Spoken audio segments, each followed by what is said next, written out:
Local చేస్తాం. Local అంట. నువ్వు కూడా ఇందులో పాత్రధారివే.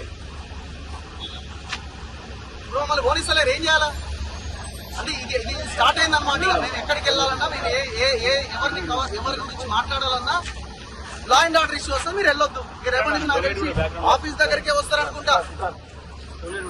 నాకు తెలిసి నేను అనుకోవడం ఆఫీస్ రేపు ఉదయం మార్నింగ్ న్యూస్ లో మాట్లాడగానే ఆఫీస్ దగ్గరికే వస్తారు వచ్చేమో. ఎక్కడ పోవాలండి జనాలు? ఇంత అన్యాయం ఉంటుందా? మాట్లాడుతున్న మేమే మా ఛానల్లో వేరే ఏ ఛానల్లో రావట్లేదు ఈ వార్త. మేము మీరు అరెస్ట్ చేస్తారా చేయండి. ఇప్పుడు మేము ఏడికి పోతున్నాం మీకు ఎట్లా తెలుసు? నేను విజయవాడకు పోతున్నా. నువ్వు ఎట్లా డిసైడ్ చేసినావు? ఈ టోల్ ప్లాజా దగ్గరికి వచ్చి నకరేకలు దాటంగానే ఆపేసినావు. వీరేశం గారికి ఒకసారి ఫోన్ చేయండి.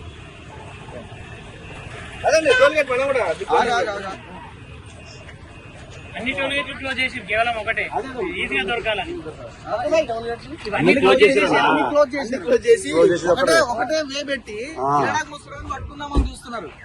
అరే దొంగలని పట్టుకోండి భయ్, దొంగలని పట్టుకోండి. ఉమ్మల నాగేశ్వరరావుని అరెస్ట్ చేయండి. కొడుకు అల్లుడి పేరుతో మొత్తం వాడు 8 మంది కమ్మోళ్ళు కలిసి తెలంగాణ భూముల మీద పడ్డారు. భూదాన్ భూముల మీద పడ్డారు. అరే 1954 పహానీలు ఆ భూములు భూదాన్ భూములు అని చెప్తున్నది. భూదాన్ యజ్ఞ బోర్డు 62 ఎకరాలు ఆ పేదలకు ఇచ్చేసింది ఇళ్ల స్థలాలు. రెవెన్యూ వాళ్ళు వాళ్ళకి కేటాయింపు చేసి లేఅవుట్ చేసి మొత్తం ఇవ్వాల్సింది పోయి 10 ఏళ్లుగా గుడిసెలేసుకున్న వాళ్ళని అన్యాయంగా రోడ్డు పాలు చేస్తున్నారే. అసలు అక్కడ తప్పే జరుగుతలే అన్నప్పుడు రేవంత్ రెడ్డి నువ్వు ఇంత పెద్ద మొగోనివని నేను అనుకోలేదు నాయన. ఇంత పెద్ద దార్కాడు అని నేను అనుకోలే. నువ్వు మమ్మల్ని అడ్డుకుంటే ఏమొస్తుందా బాబు? పొంగులేటి శ్రీనివాసరెడ్డి తెలవకుండా జరుగుతుందా రెవెన్యూ మంత్రికి? రెవెన్యూ మంత్రి అంటున్నాడు అక్కడికి వెళ్ళిన వాళ్ళ కలెక్టర్ కాన్ఫరెన్స్ కలిపితే అంటున్నాడు కలెక్టర్ లేదు సార్ మీకు గతంలో 6 నెలల కింద చెప్పినాం అంటున్నట. మరి ఇప్పుడు చెప్పాలి కదా 6 నెలల కింద ఎట్లా చెప్తామనంటే సైలెంట్ ఉన్నాడు, మాట్లాడలేదు.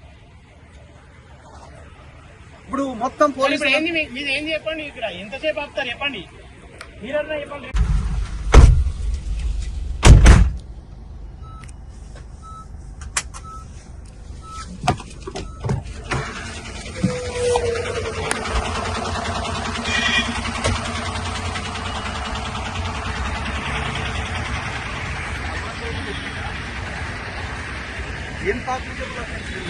కెమెరాలు తీరి మీడియాకి ఏముంటుందండి? ఎందుకు అడుగుకుంటారు? నువ్వు ఆగు పాష.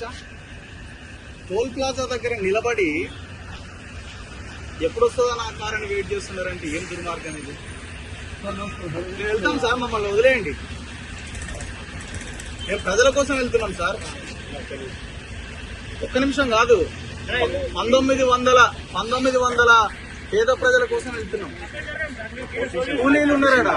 కూలీలు లేబర్ పని చేసుకునే వాళ్ళ భూములు.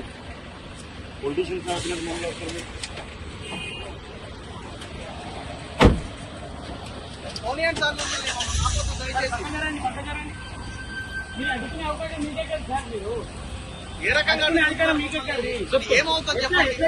ఏమవుతుంది హైవే ఏమన్నా మీరే మొత్తం ఎట్లా ఆపుకుంటారు?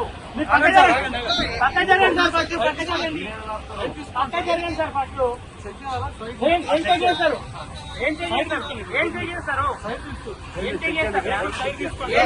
చెప్పండి. ఏం చేస్తారు? ఏం ఇన్ఫర్మేషన్? అవును వినండి. ఇది ఒకటే ఓన్లీ ఖమ్మం విజయవాడ వెళ్ళదా?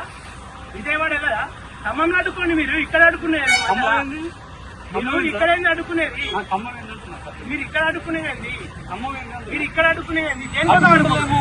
మీరు పక్క జరగండి. చెక్ చేసుకుని చెక్ చేస్తున్నాం. చెక్ చేయాలనుకుంటా సార్. చెక్ చేయండి. రీజన్ ఏంటో చెప్పండి. రీజన్ చెప్పండి. చెక్ చేయండి. ఏ స్టేషన్ సార్? ఏ స్టేషన్? కేతపల్లి పిఎస్. సరే, మిమ్మల్ని మీకు పైనుంచి ఆర్డర్స్ వచ్చినాయి. ఏమైనా ఆర్డర్స్ వచ్చినాయి? కాగ్నిజిబుల్ అఫెన్స్ అయ్యే అవకాశం ఉంది. కాగ్నిజిబుల్ అఫెన్స్ అంటే లా అండ్ ఆర్డర్ ఇష్యూ. ఎక్కడ? అక్కడ లా అండ్ ఆర్డర్ ఎక్కడైనా ఎక్కడ అవుతుంది? ఎక్కడైనా మేము అక్కడికి వెళ్తే లా అండ్ ఆర్డర్ ఇష్యూ ఏంది? పేదోళ్ళ గుడిసెలు కూల కొడుతున్నారని మేము అక్కడికి వెళ్తున్నాము. మేము పొలిటీషియన్స్ కాము, ఓన్లీ మీడియా జర్నలిస్ట్ గా మేము అక్కడికి వెళ్తున్నాము. ఇది లా అండ్ ఆర్డర్ ఇష్యూ ఎట్లా అవుతుంది? చరిత్రలో మొదటిసారి అనుకుంటా జర్నలిస్టులు లా అండ్ ఆర్డర్ ఇష్యూ వస్తుందని చెప్పడం. చరిత్రలో మొదటిసారి. వెహికల్ సైడ్ తీసుకోండి. ఎందుకు తీస్తాను సార్? మీరు రీజన్ చెప్పండి. రోడ్డు మీద అబ్స్ట్రక్షన్ అయిపోయింది. మీరు ఆపిందే రోడ్డు మీద కదా సార్? రోడ్డు మీద అవును సార్. మేము వెళ్ళలే కదా. ఓకే సార్, మీరు వెళ్ళలేదు కరెక్టే. దేనికి ఆపినారని మేము ఆపిన తర్వాత ఆపినా సార్, సైడ్ తీసుకోండి. ఇంత అన్యాయమా సార్? ఇంత అన్యాయమా? నీకు ఎట్లా తెలుసు మేము ఎడికి పోతున్నామని? చెప్తా సార్. అంటే విజయవాడ పోతున్నా సార్, కనకదుర్గ మాత్రం దర్శించుకోవడానికి పోతున్నా. అదే సార్, వెరిఫై చేస్తాం. ఎట్లా మీరే వెరిఫై చేయండి. అరే ఏం అన్యాయం ఇది? ఎక్కడ పోతున్నామో నీకే తెలిసింది సార్. ఏం అన్యాయం ఇది? విజయవాడ పోతామో లేకపోతే అర్థం కాదు. ఎట్లా వస్తారు మీరు? తుమ్మల నాగేశ్వరరావు ఖబర్దార్, మీ వ్యవహారం ఏంటి? విషయం ఏంటంటే ఉదయమే పొంగులేటి శ్రీనివాసరెడ్డి ఇంటికి పాశం యాదగిరి గారు ఇంకా ఈ ఓపీడీఆర్ గ్రామీణ పేదల సంఘం సంబంధించిన వాళ్ళు రెవెన్యూ మినిస్టర్ దగ్గరికి పోతే రెవెన్యూ మినిస్టర్ ఏం ఆన్సర్ చేసిందంటే, నాకు తెలియకుండా ఖమ్మం జిల్లాలో ఈ కూల్చివేతలు ఎట్లా జరుగుతున్నాయని కలెక్టర్ ఫోన్ చేసిండు. రియల్ ఎస్టేట్ మాఫియా తోటి దొంగలతోటి కలెక్టర్ కుమ్మక్కైంది ఇక్కడ. తుమ్మల నాగేశ్వరరావు కుమ్మక్కైంది ఇక్కడ. చరిత్రలో, తెలంగాణ చరిత్రలో లేదు మీడియాని అడ్డుకొని మీ వల్ల లా అండ్ ఆర్డర్ ఇష్యూ వస్తుందని చెప్పడం. ఏం దారుణం ఇది? టోల్గేట్, ఏం టోల్గేట్ ఇది? కొర్లపాడు టోల్గేట్ దగ్గర రెడీగా నిలబడ్డారు నా కారు ఎప్పుడు వస్తుందా అని. వచ్చా అని 10 మంది పోలీసులు ముందుకు వచ్చారు. ఏం ఘోరం ఇది? రెవెన్యూ మంత్రికి తెలియకుండా 1000 గుడిసెలు 10,000 మంది పోలీసులను పెట్టి కూలగొడుతుంటే కనీసం మీడియా వెళ్ళి కవర్ చేయొద్దట. మళ్ళీ ఏంది మళ్ళా మేము యూట్యూబ్ అసలు మీ ఆలోచనలు మేము లెక్క కూడా కాదు కదా. TV9, NTV, TV5 పెద్ద ఛానల్స్ ఉన్నాయి. జై తెలంగాణ మిత్రులారా, ఈరోజు ఉదయం ఖమ్మంలో జరిగినటువంటి దాదాపు వేలాది మంది ప్రజల గుడిసెలను కూల్చినటువంటి నేపథ్యంలో మేము ఈరోజు కాలేజ్ టీవీ కానీ, మనతోలు వెలుగు కానీ, దాదాపు ప్లస్ టీవీ తెలంగాణ కానీ, ఈరెంటి 60 కానీ ఇలా చాలా మంది ఛానల్స్ అందరం కలిసి అక్కడ పేదోళ్ళ ఇబ్బందులను కవర్ చేయడానికి వెళ్తుంటే మరి రేవంత్ రెడ్డి ఆదేశాల మేరకు తెలియదు కానీ మొత్తానికైతే తుమ్మల నాగేశ్వరరావు ఆదేశాల మేరకు, పొంగులేటి ఆదేశాల మేరకు తెలియదు కానీ మొత్తానికైతే అక్కడికి వెళ్లకుండా నకిరేకల్ టోల్ గేట్ దగ్గర మమ్మల్ని అక్రమంగా అరెస్ట్ చేసి ఎలాంటి కనీసం ప్రివెంటివ్ అరెస్ట్ అని చెప్తూ దానికి రీజన్స్ చెప్పకుండా ఈరోజు మమ్మల్ని ఎక్కడికి తీసుకెళ్తున్నారో తెలియని పరిస్థితి అయితే కనబడతా ఉంది. పోలీస్ డిపార్ట్మెంట్ మొత్తం కూడా ఈరోజు మమ్మల్ని అడ్డుకొని ఎక్కడికి తీసుకెళ్తున్నారో తెలియట్లేదు. సో దయచేసి తెలంగాణ సమాజం దీని అందరినీ కూడా గ్రహించాలని చెప్పేసి కోరుతా ఉన్నాం. ఎందుకు మేము పోతున్నాం అనేది ఒకసారి మీకు చెప్తాం మిత్రులారా. 2014 జనవరిలో భూదాన్ బోర్డు కి సంబంధించి కొంతమంది పేదలు అప్లికేషన్ పెట్టుకుంటే దాదాపు 1800 మందికి 2014 ఏప్రిల్ లో 100 గజాల చొప్పున భూదాన్ బోర్డు భూమి కేటాయించడం జరిగింది. దాని తర్వాత ఆ లేఅవుట్ కూడా ఇవ్వడం జరిగింది. దాని తర్వాత దాని పక్కనే కలెక్టర్ ఆఫీస్ రావడంతో భూముల రెక్కలు పెరగడంతో అక్కడ కొంతమంది తుమ్మల నాగేశ్వర సంబంధించిన వాళ్ళు, గతంలో పువ్వాడాజీ సంబంధించిన వాళ్ళు, ఇప్పుడు తుమ్మల నాగేశ్వరరావు గ్రూప్ లో ఉన్నారు. వీళ్ళందరూ కలిసి అక్కడ చుట్టుపక్కల మొత్తం కూడా కబ్జాలు చేసి పెద్ద ఎత్తున ఆ భూములను లాక్కోవడానికి ప్రయత్నాలు జరుగుతుంటే గతంలో చాలా సార్లు కూడా వేలాది మంది పోలీసులు, కొంతమంది దుండగులు వెళ్లి కూడా అక్కడ అక్రమంగా వెళ్లి అడ్డుకుంటూ ఉంటే అక్కడ ప్రజలు గుప్పలు పట్టుకొని తిరగబడడం జరిగింది. ఈ రోజు గత వారం క్రితం మేము అక్కడికి వెళ్లి స్టోరీ చేయడం జరిగింది.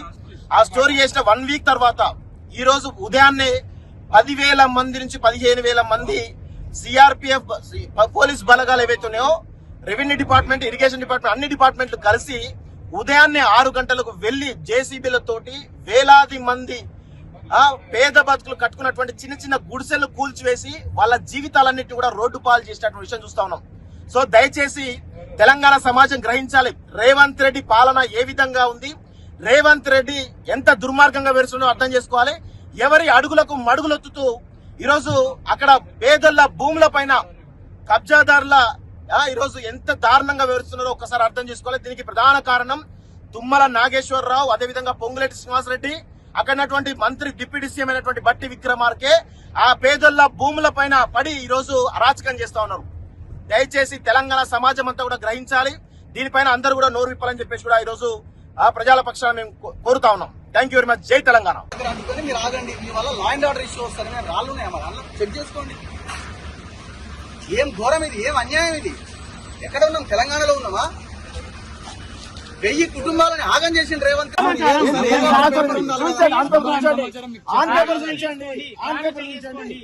ఏం రాళ్ళు తీసుకోవద్దా, రప్ప తీసుకోవద్దా? చెప్పేది ఇక్కడ చెప్తారు అయిపోతుంది.